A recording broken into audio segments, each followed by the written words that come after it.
Hello and welcome to another episode of the Transformative Principal podcast. This is Mike Caldwell, your host, and joining me from Iowa is Mike Huguelet. Mike, welcome. Thanks for having me. Appreciate being here. Mike, where in Iowa are you located exactly? I live in central Iowa in the Des Moines area. Des Moines. All right. Yes. And not homegrown Iowan or No, I'm a transplant, so I'm a little bit of a nomad. I grew up in South Florida, but home is for me is in Chicago. So I spent most of my life in Chicago and finished my K-12 education in the Chicagoland area, and then spent most of my career in the city of Chicago. Gotcha. And where did you go to University of Iowa? I did, yes. That's where I met my better half, and that's what brought me back to the Hawkeye State about 11 years ago. So it's home now. Well, fun fact, Herky the Hawk. So that's the mascot for Iowa? Yes. Is that right? It is. And what's your experience as Herky the Hawk? Tell me more about that. So for 2.5 years, I was one of 6 mascots as performed as Herky. So we covered all the sports for men and women. Rowing. People always think of the big revenue TV sports like football and basketball, but we did gymnastics, field hockey, rowing, you name it. And then there's the sort of flagship state institution in a state like Iowa without professional sports. The colleges are a big deal. So we were, the athletic director would send us all around the state to, public relations events. So I was able to see the state in a different way, even though the state didn't always see me behind a beak. Yeah. Well, what was the most memorable experience as Herky the Hawk? I'm curious. I would say, just the overall experience of being in front of, our stadium was at that time 73,000 people. Is a big rush. You can kind of do whatever you want, but people don't get to see you, which is kind of fun. The anonymity of it is fun, and just being a part of making people, giving people small moments of joy. There's a lot that goes with that, hospital visits and all that kind of stuff. But I would say the thing I miss most is that big atmosphere event type thing. Right on.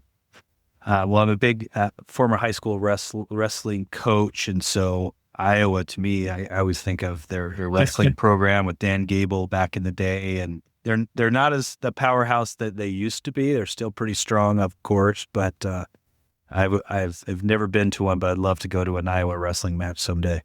Awesome. Yeah, it's almost 15,000 people there, so it's not normal in the rest of the country, but yeah, they sell out an arena of 15,000 people for wrestling, which is pretty high energy. Yeah. Well, Mike, we've had all kinds of guests on here from, principals, superintendents, book authors, consultants, a little bit of everything. I don't know the last time we had an executive director of an association, specifically a public charter school association. So you may be the first. I don't know. Who knows? But welcome. You're not the last one. Yeah. Well, I appreciate you taking my invite and joining me for this episode, and looking forward to kind of diving into your work and what you're doing. So you've been with the Iowa Coalition of Charter Schools? Is that right terminology? And for the last 3 years, have you always been a charter school guy, or what? Give it a little bit of your background. Yeah, I started as a middle school history teacher in suburban Minneapolis, actually in a private school. It's where I started my career while my wife was doing her master's degrees there. And so I've done the private school thing, and then moved back home to Chicago and launched a public charter school on the south side of the city that was the largest high school network at the time in the country. I think it still is. It's called Noble Schools, Noble Street at the time that I founded my campus. So spent a dozen years there, then moved to Iowa and worked in Des Moines Public Schools. I ran the school counseling program, so managed 102 counselors across, I think, about 60 schools for 3.5 years. So I've done the public school, public charter, and private school, settings. So, different experiences in all of those different settings. So that now this is a sort of a unique organization. I launched the Iowa Coalition in 2023, July of 23. So it didn't exist at all. It's kind of a unicorn in many ways. Our public charter law was written and passed in 2021. So it's a very new market, right? So most of my colleagues around the country, they have existing markets, and they really do the legislative advocacy and then professional development are their two main things. And I do that as well. But I'm truly building the market on a day-to-day basis. So there were, 3 district-run public charter schools and then 1 independent one when I started. So there were 4 small schools in small towns. And we've launched 6 schools over the last, 3 years with 8 more approved. So the student enrollment has grown by 400% since we started. And, what I usually tell people is like a car wash association works on free market principles, right? People get together, they put their money to open a car wash, and then they join the association. We're working in the opposite, where I may spend 2 years to get a school off the ground, but I have to create my own membership. Whereas my counterparts in Idaho, where you're at, or Arizona, they have 100 plus charter schools. They just sort of sustain the market as it is, and so that's a really unique thing about Iowa at the moment. Yeah, it really is. What inspired the development of the Iowa Coalition? Is it just something you wanted to do, or did somebody? What was the impetus of getting this going? Yeah, well, if you're old like me, you've been in the game for a long time. You're the people you've been, associated with, or people you've taught, grow in number significantly, and so sometimes it comes full circle. So, my board chair, is a nonprofit organization, the Iowa Coalition. He was the advocate that passed the charter law, and then he raised enough money to start an association. He raised 6 months of seed capital, and then called the state next door, Illinois, just to ask the executive director of the Illinois Network of Charter Schools, hey, do you know anybody that could run our association? We're right next door. His name's Andrew. Andrew did not. He said, I've never been to Iowa. I don't know anybody there. But let me ask somebody who might. And he asked his chief of staff. Her name's Ariel Johnson. She was one of my students in 2004. She went on to be very successful, became an attorney, and was chief of staff and in-house counsel for the Illinois Network of Charter Schools. And she told him, she's like, I know only one person in the whole state of Iowa, and he's a charter guy. So, so again, full circle, that's how I got connected. And I was looking for an opportunity to really make a difference in the state. Iowa has traditionally had one of the most effective and successful public school systems in the country. And it's just eroded over time in the last 10 years as the demographics have changed, and much higher free and reduced lunch numbers in the cities across the state. The academic achievement has suffered and gone down. So I saw that personally when I was working in Des Moines, and just believe there's a way to address it in a really head-on way with public charter schools. So, well, congrats. That's a huge honor, a huge endeavor, and definitely have an opportunity to make some significant impact in your own state. So that's great. Every state has unique laws as it relates to, well, anything education, but specifically to charters. It's all over the map. Can you provide a kind of an overview of what Iowa's doing in the charter school space in terms of any new or existing laws that have been passed, since it's all fairly fresh? Sure. Yeah. We have the benefit of, being one of the new kids on the block. I think we were the 45th or 46th state that was, enabled, empowered to run public charters. So I don't pretend I'm smarter than anybody else. I asked all my colleagues from around the country when I got here, like what should we attack first as we change the laws and improve the conditions for schools. So the one thing I will say is we started at we didn't start at a point of great weakness. There weren't many poison pills in our law. We don't have caps. We don't have to, we can authorize through the State Board of Education. So the local districts don't have any say or impact in our authorization. So there really was not a lot of, bad elements of the law that we had to change. But the worst part of it is we're left behind in many of the funding sources that are allocated to public schools. When I started in 23, we were getting about half of that funding from that local public schools get. So we've been able to come back with two different pieces of legislation, one in 24 and one that actually was signed yesterday by the governor, that have increased that per pupil funding significantly. So there's really only one major pot that the state allocates that we don't get. And I'll come for that in a different year, but there was no way we were going to get that passed this year. So we got everything that we could. So everybody's budgets will go up by about 10% next year, which is amazing for them. And then we have to get some facility support. That's really the main thing that slows us down. We don't have access to local property taxes. We can't run bond referendums here. So this law we passed yesterday established a revolving loan fund here in the state. It has not received an appropriation yet, so there's no money in the account yet. But many states do that in subsequent years. One year you get it set up and running, and then you keep chasing the money from the legislature after that. So that's the approach we've taken, is just to get it in law, and then I'll spend as much capital and time as I can to get the money to put in there, because that's really the only thing that's slowing us down right now is just getting the seed capital for renovations and construction. Yeah, right on. That is a big hurdle, and I'm sure you've talked to folks in Idaho that have done some amazing things to put that together for charters here in my state. So that's cool. Congratulations on getting that passed. That is a significant hurdle to overcome, for sure.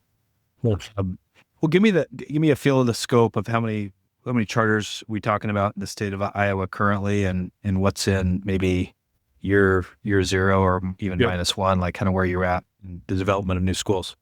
Yeah. So we're currently at 10 public charter schools open and operating. We have 8 approved to launch in the next 15 months. And those are all groups that have worked with the Iowa Coalition to apply and be approved. So I'm working with them now on finding their facilities and hiring, founding staff. Many of the out-of-state CMOs, they don't have any roots here yet, or boots on the ground. So when it comes to just thinking about setting up a local school board or hiring a founding principal, they literally don't have any connections. So I do a lot of that legwork for them. So, but in any case, the state received a state entity CSP grant in May of 25. So that will help facilitate the launch or expansion of 35 new schools. So it's going to be exponential now that we've improved the law. We have the CSP seed capital for startup costs. It really will grow very quickly. So I would anticipate we've been on average getting about 7 schools approved the first 3 years that I've been at this.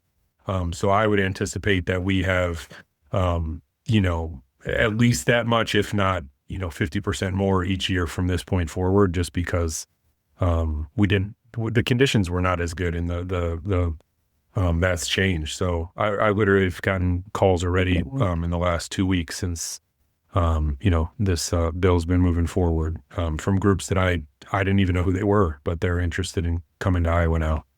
Yeah. Wow. Well, that's exciting. That's a lot of growth in sounds like a fairly short amount of time. So you got your work cut out for you for sure. That's great to hear. Now, your experience is both in a traditional public school, private school, charter. I mean, obviously, from your role, you're a charter advocate. Tell me why. What kind of drives your kind of work in advocacy for the charter space in Iowa? What do you see as important in the work that you're doing, specifically in your state? Yeah. What I always tell people is I'm an advocate for effective schools, and that can come in any stripes in any lane, right?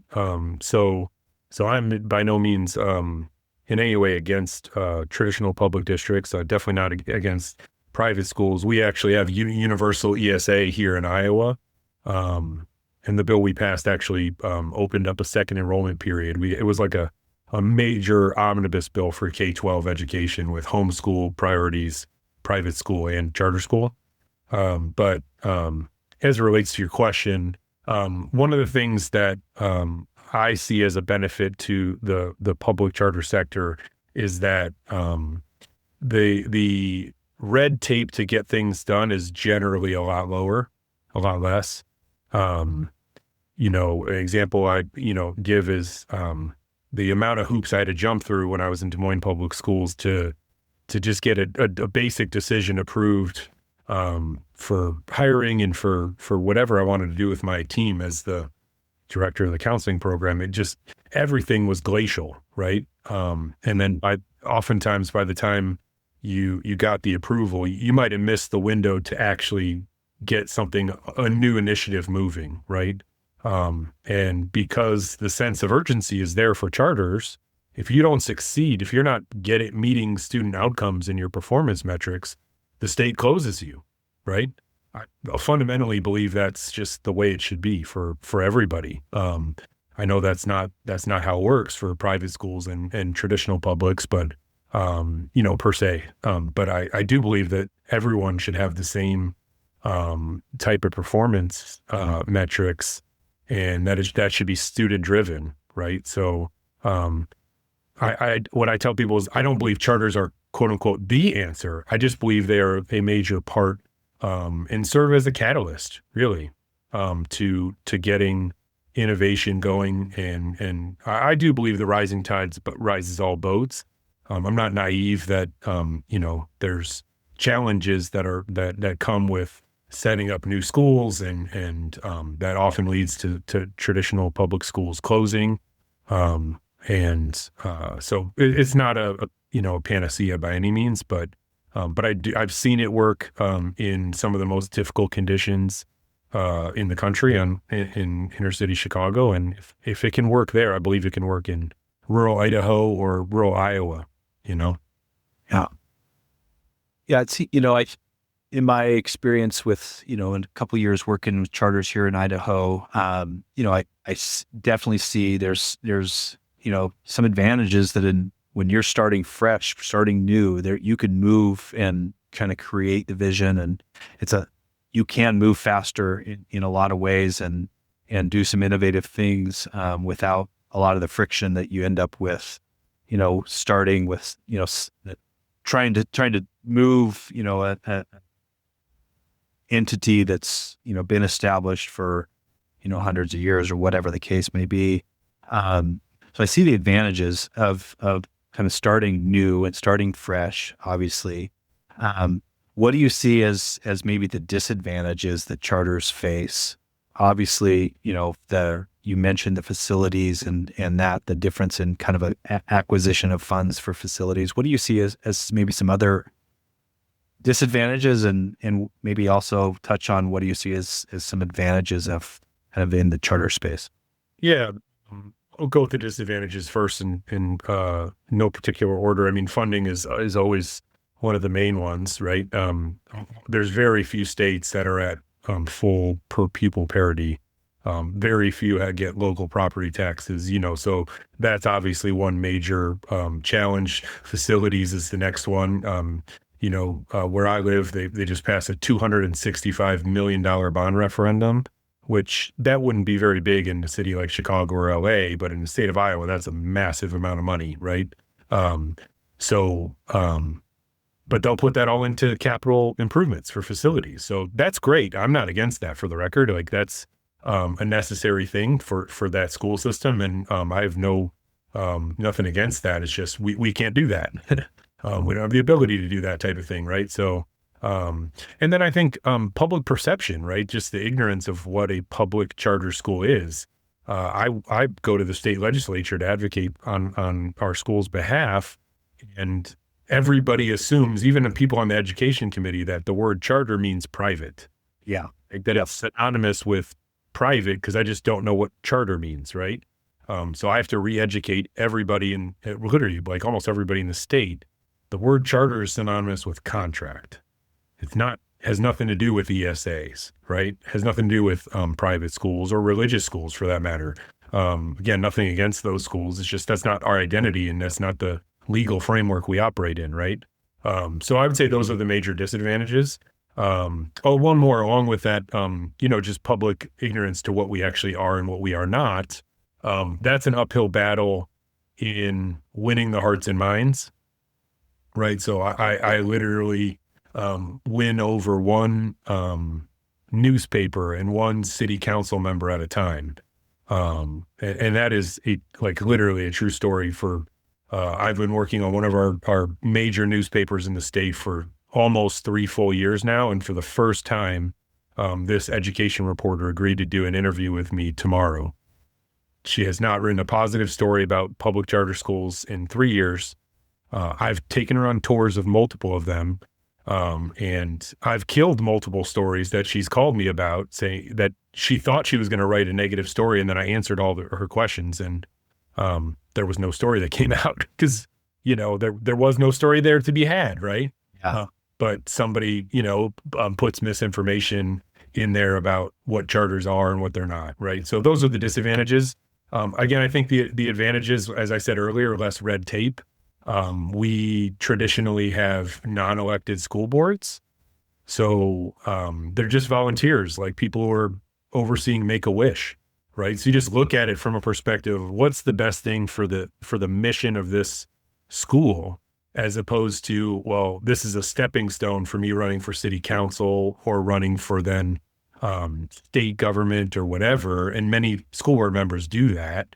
And so there's just no political decision-making, right? It's just what is best for kids and for the school. So that's really one of the most untalked about secret sauces to charters. Yeah, really good point. Yeah, really, it's totally glossed over by most people. But I have seen that as a massive advantage. We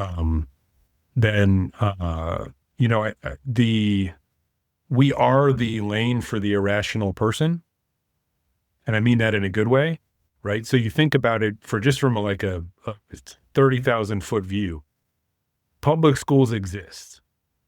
Why do we need new public schools? That's the question I always get, right? So people like me who have launched multiple charter schools, we look at the data and say, okay, last year, 92% of kids in Davenport, which is one of our biggest cities on the Mississippi River, were in a school that was rated below acceptable by the state of Iowa.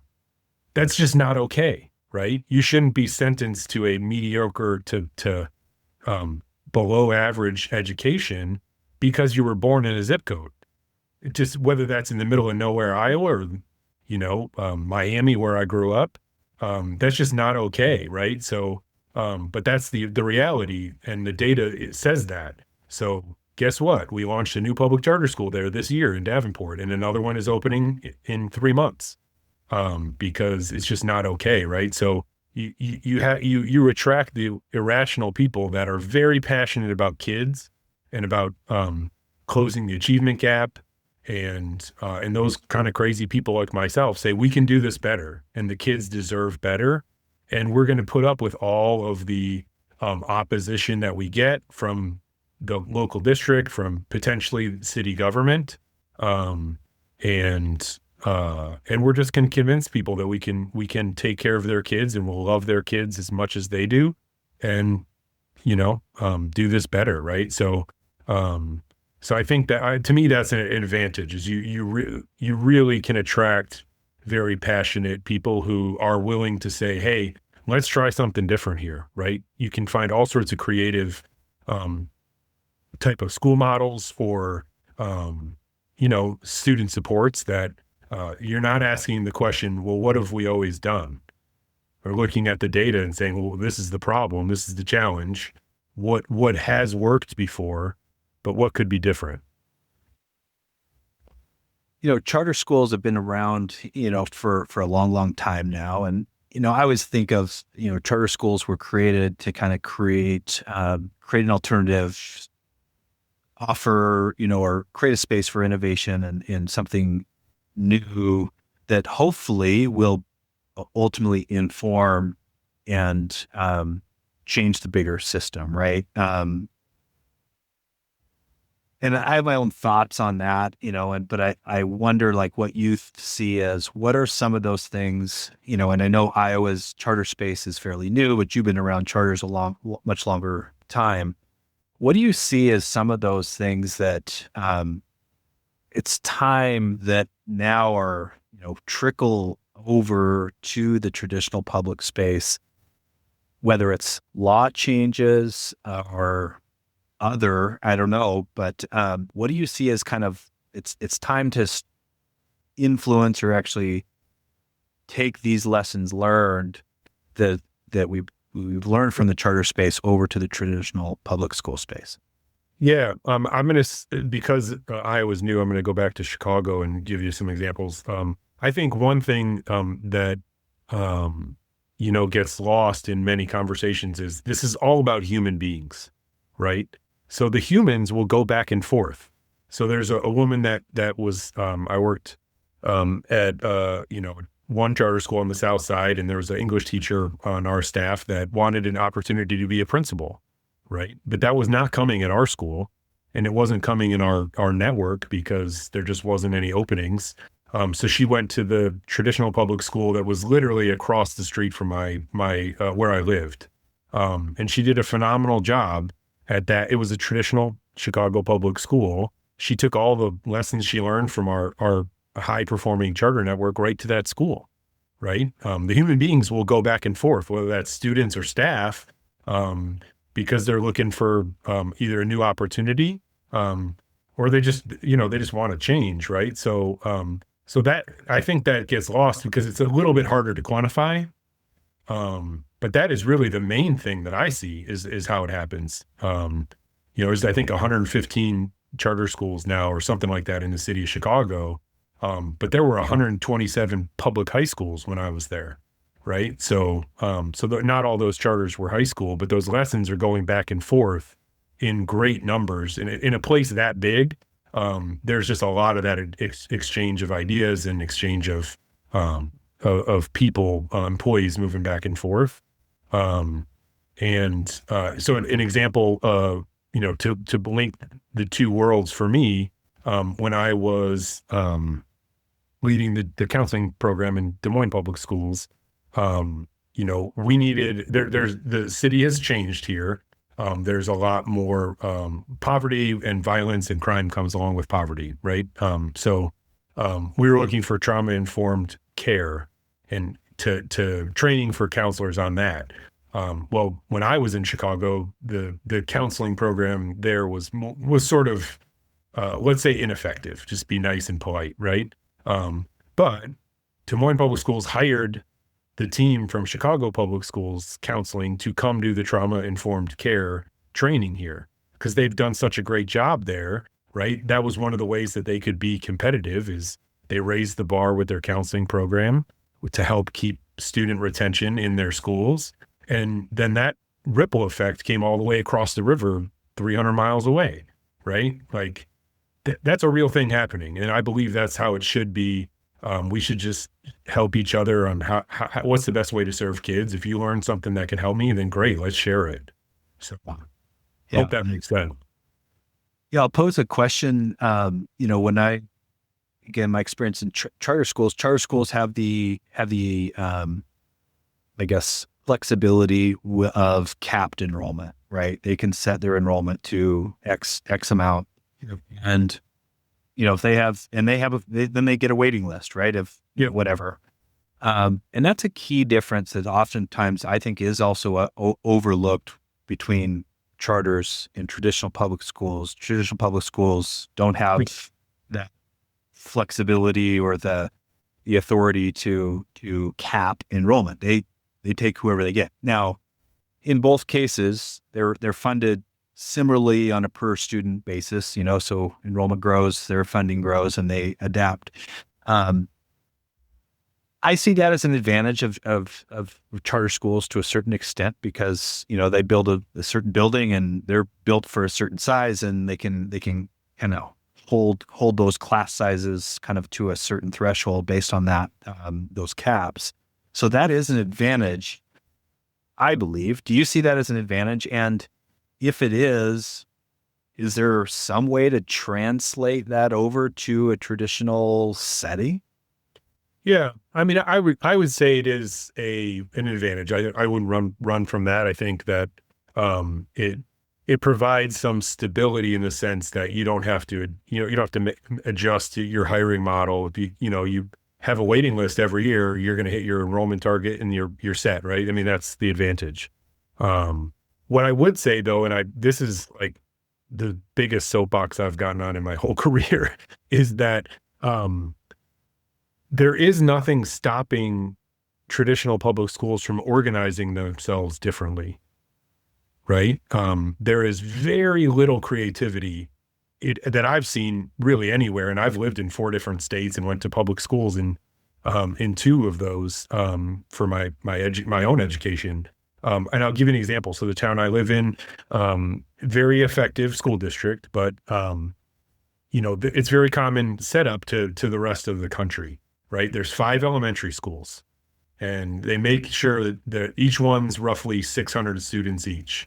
So K through 5, we're going to make sure that these kids have a very supportive environment, and they all have a space where all the teachers and administrators know their names, right? Well, then we feed all those kids into one middle school, and then we feed all those kids into one high school, and 2,200 kids in the high school. And the high school is only 10 through 12 here in my town, right? So 2,200 kids in that space. And oftentimes, this is, again, I'm editorializing here, Mike. The excuse given is that, well, we need to offer them the AP classes and the extracurricular activities, so we have to put them all in one place because it's the only way to organize and offer them those things. And I just fundamentally think that that's not actually true, right? If I was running it and starting from scratch, and this is, again, the advantage of the charter system, I would have 5 K-12 schools. And then if you want to offer an AP class that you don't have the actual enrollment to do, you can offer it all at one high school, right? And do the transportation between the 5 high schools to the one could be do all the advanced math, one does all the advanced science, one does all the advanced English and language arts, one does the social studies, right? You could set it up differently. It just doesn't have to be that way. And that's where the flexibility in charters comes in. So, the school that we hosted the governor's bill signing at yesterday is a high school called Des Moines Prep. It will have full capacity to be 600 kids in the high school. Well, there's a lot of students that are more comfortable with a small setting like that, right? And that's what they want, but they don't have that. The smallest Des Moines high school is 1,000 kids. The biggest one is roughly 2,500, and everything in between. And but they have not chosen to reorganize in any way, right? And I do believe that you can reorganize if you have they have 60 buildings, right? That's a lot of real estate to rearrange, and they are realigning it. To be honest, they're realigning it now to compete with some of the private schools and the charters. But they're still realigning it in a way that's very traditional. It's just setting up feeder patterns, and closing some schools that are older and are just underutilized, under enrolled. But whether I'm right or not about that, Mike, that's my soapbox that I get on, because I just think fundamentally there's a way to look at the same amount of resources that you have and reorganize that in a different way. No, I can totally see that, and I, I agree with you. It's hard to do. It takes vision, and it takes a leader to kind of get a lot of people moving in the same direction to make that change happen. But it's certainly possible. It's a lot easier if you're starting from zero and designing it from nothing, as opposed to re-engineering what you have. But it is absolutely possible. I agree with you. Yeah. Can I give you one more example of that? You bet. So again, in the charter in Noble in Chicago, when the principals wanted to add a district or network level position, and I did this while I was there, I proposed 2 new positions for the college planning team in the network. You had to come present like a huge presentation with all sorts of data. And there was about, I think, like 18 people that had to approve, all in one room. And they all had to say, this is going to be worth the money that we are taking out of the classroom. Because if we add this position, it's probably never going away. Right. And that's what happens in so many districts, is that you add a position here, then that person needs a manager, and that person needs a secretary. And all of a sudden you have all these positions, and all that money is coming out of the classroom. Right. Because those are people that work at the central office. So, when I was in Des Moines Public Schools, there were 16 curriculum directors, 1 for health, 1 for PE, 1 for art, 1 for elementary math, 1 for secondary math, right? And they were all great teachers that got promoted to become the curriculum director. And their job was to essentially write lesson plans for the teachers in every subject and every level, right? But there was this huge disconnect from the classroom, right? And those positions don't exist anymore. As enrollment's gone down, they had to find ways of like, hey, we need to put this money back into the classroom. And so that's my point, is like, there's always a way to reorganize, and especially the easiest one is actually with your staffing, because big expensive buildings, it's harder to shuffle that deck. But those real important questions, and I see that most districts just really struggle with that essential question. And there's a lot of like, hey, this person's been here, they're nice. So they, in my daughter's district, the middle school principal, he was very ineffective. And they moved him and created a new position. He now manages the principals in the district. But he was not a good principal when she was in school there, right? But he's a nice guy. So the superintendent, created a position for him. And here we go. Now we have another, position that has no dollars affecting the classroom in any tangible way.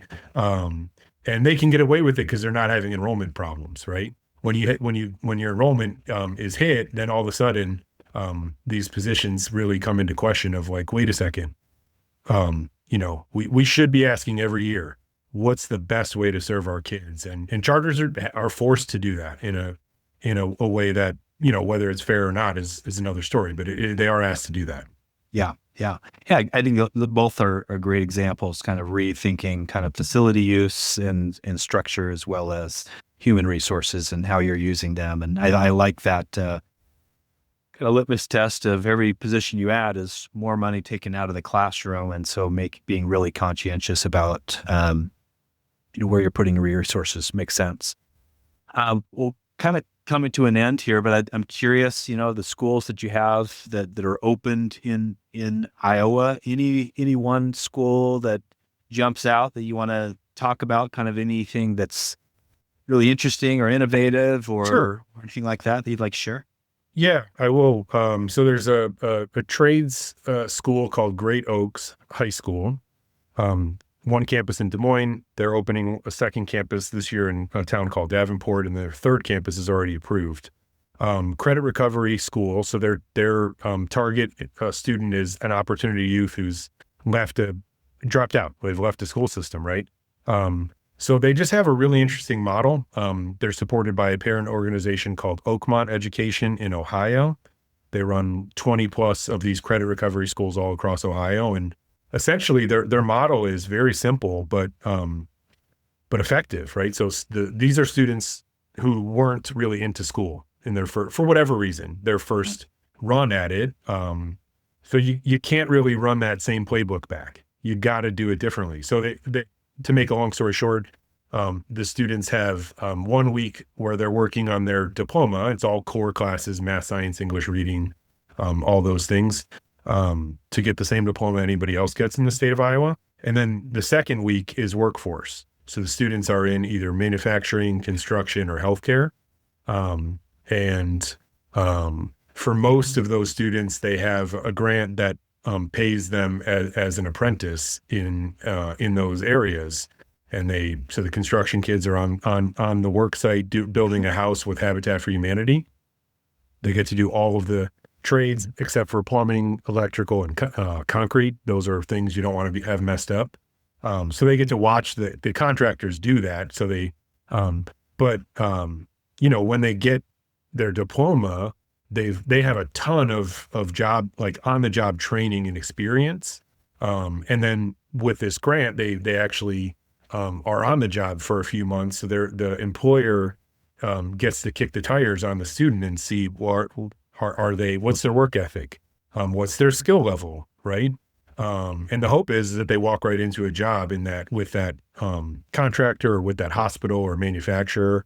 That doesn't always work out, but their job placement rates are 90+% in Ohio for all the kids that are in this particular workforce programming.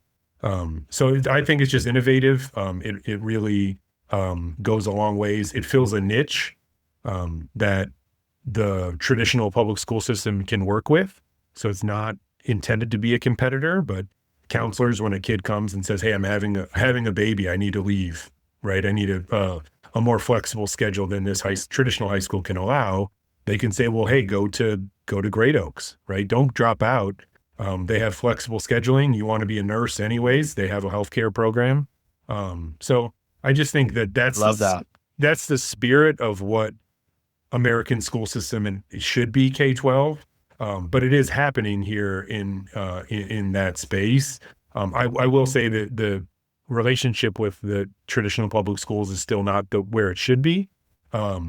But I do believe we'll get there. I'm not naive. I think as they see, like, this school doesn't want your kids that are in AP. They can't deny those kids because it's a public charter school. So if you feed us the students that are leaving, then we can fill those spots, and they're not there for the kid who just, got in a fight with their boyfriend and wants to, get it out of there for a minute, right? There shouldn't be friendly fire there, but it's there to serve the kids who need an alternative setting. So, yeah, I love that. Would love to learn more about that. I'm just seems similar to maybe I'm thinking of one of the Elevate academies here in Idaho that are really focused on a similar population, similar kind of approach with CTE or, to the workforce development and things like that, but maybe done in a different way. But it sounds like what you're saying is they're kind of in their core 1 week and then in industry, an alternate week. And so they go back and forth between the two. And my assumption is you don't have an empty building for a week. You have half the students at any one time for correct, which lowers facilities costs because you actually are never intending to have the full school in the building at the same time. Yeah. You do graduation and you rent out another space, right? So it is brilliant in its simplicity. And to my earlier point, though, like that a traditional public school can organize themselves in a different way, maybe not as flexible in the scheduling, but there have been good trade and vocational schools in public districts all across the country historically. Many of them have gone away, starting in the 80s and 90s when college prep, and four-year school became the soup du jour, right? Yeah.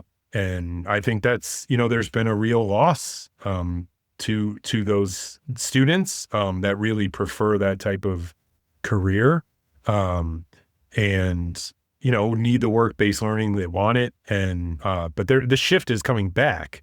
There's no doubt that that's coming back, but that's an example, right? Great Oaks is an example of that, and so we're trying to do that all across the state. We're opening one campus at a time, but in all of our there's 4,000 opportunity youth that have dropped out of high school in our state, at least, that could still earn a diploma that I know of, and but they don't really have an opportunity unless somebody sets up a new pathway for them. Really, I love that. Yeah, that's really cool. Yeah, thanks for sharing that. Well, Mike, anything else that maybe I haven't asked, anything that's on your mind that you would love to share that we didn't get to? No, I appreciate the interest in the state of Iowa and our new public charter movement. I think this is the type of idea sharing back and forth that really we need in America as we continue to improve our system in every state all across the country. So, I don't think anybody has the answer, right? We really have to work together, and I've just have been very lucky and grateful to all the people I've been learning from, and Terry in Idaho running Bloom. It's been very helpful in so many ways. So grateful for the time and the conversation, Mike, and appreciate what you do. Absolutely. And thank you. And we always ask the last question of the podcast. I'm curious on your answer. What does it mean to you to be a transformative principal or transformative leader you choose?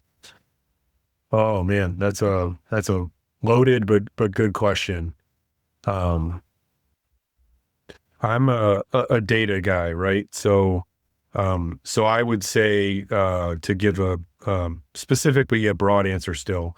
If you're a transformative leader, you're focused on the data points that are most important to your community, and those data points are going to transform and go in the right direction. Whether that's you're a school principal or superintendent, and you're working on attendance, right? So district I worked in, 2/3 of the students were chronically absent, right? Well, that's a data point you should be able to transform. Right. Mm-hmm. I'm not saying that's easy.